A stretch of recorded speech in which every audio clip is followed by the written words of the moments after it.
तुम्हाला माहित आहे इथं माझ्या वाके फक्त खाप्याचे होते भाऊ, पण आज चहा पण नशिबात नव्हता. मी गेली आणि चहा संपला. वाव, माझ्या तोंडावरून तर तुम्ही समजत असाल की मला चहाची किती गरज आहे, पण आकुले पाहिल्यावर चहा विसरूनच गेली. कोण जाणे काय आज डोक्यात भूत आला भाऊ की आपण कॅन्टीन मध्ये आज जेवायला जात. आम्ही मस्त बॉटला विटला भरल्या तिथं जासाठी, कारण तिथं पाणी चांगलं नाही भेटत. पण तिथं गेल्यावर आम्हाला भांडे घासायला लागले, पहिले ताट धुवा लागलं स्वतःसाठी. कॅन्टीनचं जेवण पाहून मी तर स्वर्गातच गेली डायरेक्ट. आता पोरायलाच तर बसल जागा नव्हती तिथं, मी तर पोरगी आहे, मला कुठून राहणार आहे.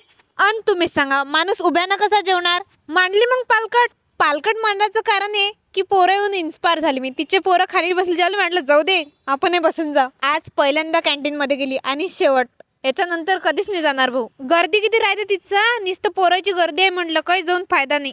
अन महत्वाचं म्हणजे भाऊ, उभं राहून कोण जेवेन तिथं आपल्या रूमवर बरं आहे ना, खाली बसून जेवला माणूस कसा आहे. बरं आमचं तर मस्त पोट भरलं भाऊ. आता तसं जेवण टेस्टी होतं म्हणा. आणि तिकडून आल्यावर आमचे खेळ.